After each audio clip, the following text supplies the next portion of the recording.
This ancient secret is the number one reason that people stay poor, and no, this has nothing to do with the law of attraction or any of the other popular stuff all over the internet. Instead, I'll bet that you've never heard any of this anywhere else before. Want to know what this ancient secret is? Well, then hang with me. All right, the number one reason that people stay poor can actually be found in an ancient field of study known as axiology, which has been around for centuries. And axiology is the study of value and worth.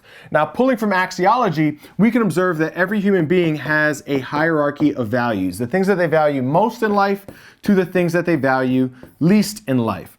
Now, if the term hierarchy of values is a bit confusing, then think of it like a list of unconscious priorities. And also, to be clear, when we say values, we're not talking about social idealisms. Oftentimes people will say, well, I know what my values are. It's respect, integrity, fairness. No, those are social ideals. What we're saying here is that literally every day that you wake up, there's the things that you value most in life to the things that you maybe don't even value at all. Things we value most might be the kids, family, business, career, these sorts of things. Now, our unconscious hierarchy of values not only shapes the way that we experience the entire world around us, but more specifically to this topic, it also dictates how we manage our resources, specifically time, energy, and money. Would you agree that how we invest and how we spend our time, energy, and money is most likely going to become our destiny? In other words, if we invest our time, energy, and money poorly, we'll be poor. If we invest it wealthily, we'll be wealthy. Now,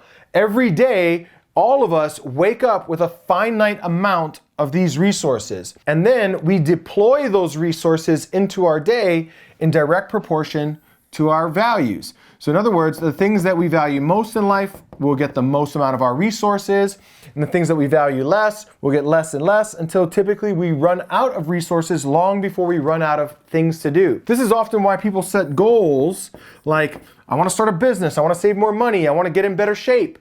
But after a while, they find that they just never end up finding enough time, energy, or money to ever make it there. That's not because they're a procrastinator, they have fear of success, the law of attraction's not working for them, they got too many limiting beliefs, or any of that nonsense that kind of wreaks havoc on the internet these days. No, it's simply because they have other things in their life that they value more, that are utilizing the majority of those resources. Somebody might not make time to go to the gym, but they always seem to have time, energy, and money to take care of the kids or take care of the family or make sure that their business is successful. So it's not that they're a procrastinator, it's that they procrastinate on things that are lower in their values, and they always come through on things that are highest in their values. It's not because they have limiting beliefs. It's that they have limiting beliefs around things that are low in their values, but their genius comes to life for things that are higher up in their values. And on this could go. Here's an example, a tangible example. My number one value in my life is my business. Now, that's not to say that I don't value my family. That's not to say that I don't value relationships or any number of other things. All it means is that if you look at the objective evidence in my life, look at my Google Calendar and my bank account, you're going to see that the majority of my time, energy, and money goes into my business. Now, I'm not saying that that's what everybody should be like. I'm not saying that everybody should have that as a value. In fact, I think it's the epitome of ignorance to think that somebody else should live up to my set of values. Yet, that's the reason that we have so many wars, divorce, controversy in the world of politics is typically because we're constantly trying to project our values on other people. But that's a conversation for a different video. So why do I say that this is the number one reason that people stay poor? Well, plainly put, we have money in direct proportion to the degree to which we value money. Here's an example. I have a Lamborghini. I'm not saying that that's a smart decision. I'm just saying I have one. Now, Warren Buffett, he has billions of dollars and still lives in the same house he always lived in. So in other words, I valued having that Lamborghini more than I valued having the money that it took to get it. Whereas Warren Buffett, on the other hand, values the money so much so that he's never even upgraded his home and drives, I think, a Toyota Corolla or a Lexus or something like that. So you see how we have differences in values. He values money more, far, far more, and therefore he has lots of it. So we will build wealth when we value wealth investing, saving, financial independence. All the lip service in the world about, oh, I wish I could make more money. I wish I had more success. I'll save more when I make more. And all of these things, none of those things actually happen because they're not in alignment with our values. When our goals are in conflict with our values, we end up procrastinating, hesitating, self-sabotaging, these sorts of things. The things that we say most of us struggle with whenever we're trying to achieve something that we just don't seem to quite know how to figure out. So people don't stay poor because they were born in the wrong neighborhood, went to the wrong school, because they have too many limiting beliefs, because the law of attraction is not working for them, or any number of other things. People stay poor because they don't value financial independence. In fact, I was recently reading a book called A Framework for Understanding Poverty. And in the book, the author breaks down the differences between how the poor value money, how the middle class value money, and how the wealthy value money. The poor value money as something to spend. The middle class value money as something to be managed. And the wealthy value money as something to be invested. Now, if you think about it, you follow those lines of thinking for 10 years, 20 years, 30 years, or several generations, and those three different groups of people go in very different directions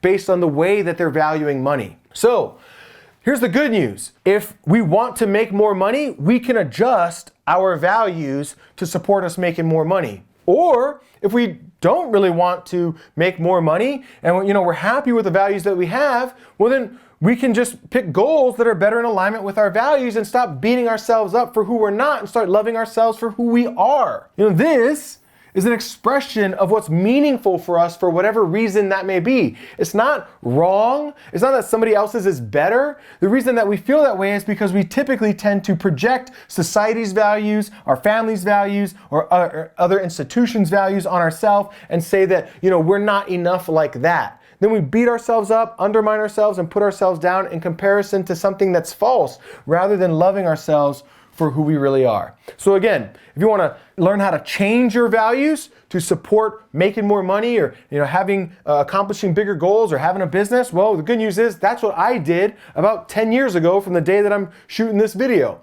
I discovered that after 12 years of failure, one of the biggest reasons I was failing as an entrepreneur is because I kept setting all these goals, but really my values were at conflict with my goals. As soon as I got my values in alignment with my goals, well, within a few years, I was a millionaire. Now, I'm not saying that that's exactly what you're going to experience, but I can say with a certain degree of certainty that it's going to be much, much more likely once you align those two things, align your values with your goals. Now, the good news is that I have another video that I will link to right around here where I'm going to go much deeper on this topic for about 30 or 40 minutes. And then if you want to go even further than that, I will direct you to some additional resources to help you finally unlock the fullness of your potential. Start loving yourself for who you are, not beating yourself up for who you think you ought to be, which will make you feel empowered, by the way, when you start loving yourself for who you are. And so if you want to begin changing this, begin really aligning yourself with the things that we say that we want in life, or the things that you say that you want in life, which, by the way, when we are trying to achieve something that's not in alignment with our goals or alignment with our values, that's where I feel out of alignment comes from. Fulfillment comes from filling full our values. People who live by their highest values tend to be the ones that are more fulfilled, more successful, more happy in life. And the people who are constantly beating themselves up and not acknowledging their values, those are the people that tend to have more stress, more anxiety, more unhappiness, lesser relationships, these sorts of things. So this single topic here permeates almost every area of our life. So if you want to go further down that rabbit hole, then again, follow the link to one of the other videos around here. By the way, my name is Keala Kanae.